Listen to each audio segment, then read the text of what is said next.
Hey friends, welcome back. We're not on the farm. We're back over at my buddy Carl's house because he's got some pears that are ready to roll.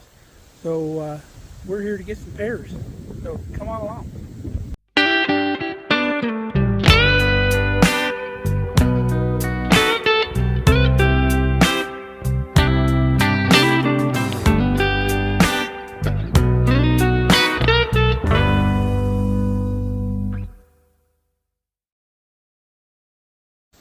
Here's Carl's pear tree. It's pretty tall. You can see the pears on it. They're ripe for the picking right now. They're still nice and firm, and that's when you want to can them. So Kelly and I come over this afternoon. We've already picked everything that we need, but there's still a bunch on the tree. We've got 3 bushel baskets here. So we're going to go home now. We're going to start processing these pears. Going to be probably a late night for me. Well folks, it's the next day. We got sitting down after supper last night and just did not feel like processing pears till 1 in the morning.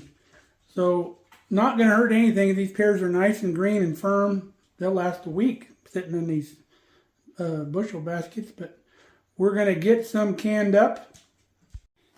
We had this almost to a boil last night, so these jars are all sterilized. 12-quart jars fit in our canner, so that's what we're going to do. And we got some pears over here on the table. We're going to get these washed up and get peeling all these and get them ready to go in the jars. We're going to cold pack these pears, so it's not real time sensitive because it's just me doing this. Kelly's back at work. So we'll get them washed up. I got to get a bowl of some acidic water to put them in after I get them peeled and cored so they don't turn brown.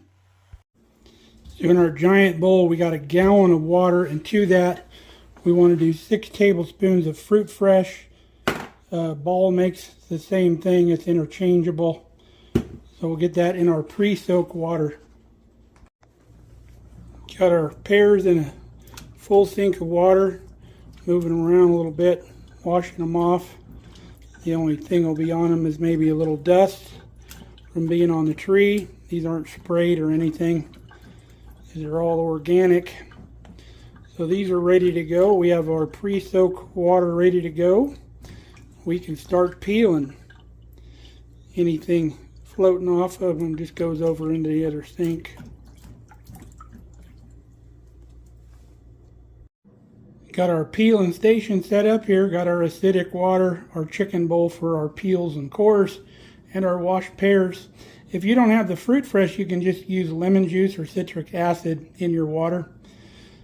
Probably for a gallon of water, maybe, I don't know, half a cup to a cup of lemon juice. Just want to keep them from turning brown is all you're doing. So I'm going to put on my classic rock folder on Spotify and get the peeling. So the easiest way I've found to do pears, I just cut the top off and I cut the bottom end off like that. And then I do a couple rounds around the bottom like this, and then I turn it and then just do straight runs down this way. Take the rest of the peel off.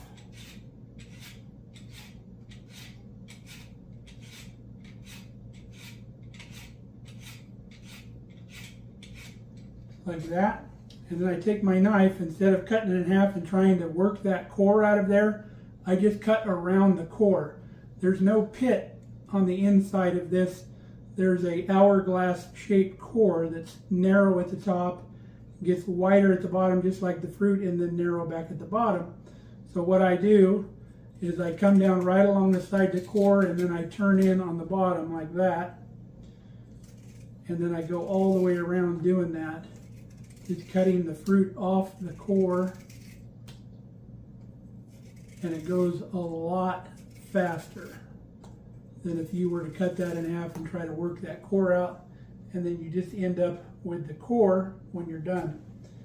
Now, if you're canning fruit, you need to start with fruit that's a little less ripe, or actually a lot less ripe than it would be if it was for fresh eating. Fresh eating, you want the sugars to fully develop so it's nice and sweet when you're eating it. But if you're canning, you want your fruit to be somewhat just under ripe, and that way it stays nice and firm in the canning process. And that's why people can fruit in syrup, because the fruit picks up sweetness actually from the syrup. And then also during the cooking process, the sugars that are in the fruit also develop and become sweeter as they're cooked.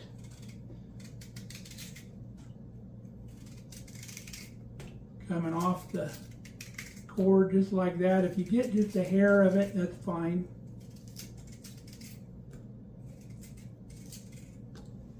And then all this goes to the chickens. Okay, our pears and our pre-soak are getting to where I've got so much in here they won't stay under the liquid. So we're going to start packing jars. We're going to pack them cold and we're going to pack them tight. Okay, we've got our wide mouth quart packed as tight as we can get it. I take those slivers of pears and I keep shoving them down the side and pack them in there really tight. Now we want a light syrup, and a light syrup is 4 parts water, 1 part sugar. And in this jar, after you get all the pears in there, it takes about a cup of water to fill it. So we want a 1/4 cup of sugar. So we go ahead and pour that right in the top of the jar, and then we'll fill our jar to our required headspace with water, and that'll be the proper amount of sugar to make it a simple, or a what you call a light syrup. Now if you wanted medium syrup, it would be a 1/2 cup in that quart jar. Heavy syrup would be 3/4 of a cup. That's lots and lots of sugar. But some people like that real syrupy juice in their fruit, especially if they're making cobblers and stuff like that. They don't have to add sugar later, but we want a real light syrup.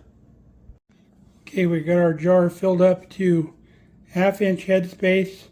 We wipe the top of our jar with just a little bit of vinegar, and then we get a sterilized lid, put that right on top, grab one of our rings, give it a little 3-finger snug, and then that can go right in the canner. Now the pears in this jar won't turn brown because they're completely submerged in liquid. Goes right in there. And then we can get our next jar out.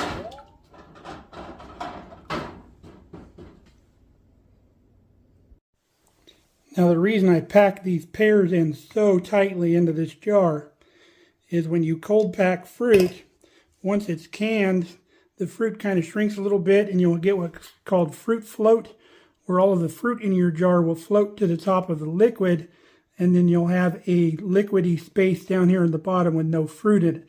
It doesn't hurt anything, but in fact, you know, I don't mind the syrup because you can kind of drink the syrup too, or the liquid in there, the juice. But when you hot pack, you don't get as much, but you're always going to get a little bit of fruit float into your jar. I forgot to tell you too, knock your jars around a little bit to get the bubbles to come to the top. And some people will use like a chopstick to get down in there, but I've got it packed so tight that it would tear up all my fruit if I did that, so I just bump them around pretty aggressively. So what I had done did 4 jars exactly. We just got to do that 2 more times, and then we can get to canning. Now some people, when they're filling jars, will put some of this also in the jar, but I think we're picking up enough of this from our pre-soak to where we don't need to add any to the jar. But if you were going to add some to the jar, it'd be about a teaspoon per cup of syrup. So if you remember, we're putting about a cup of water, aka syrup, in the jar.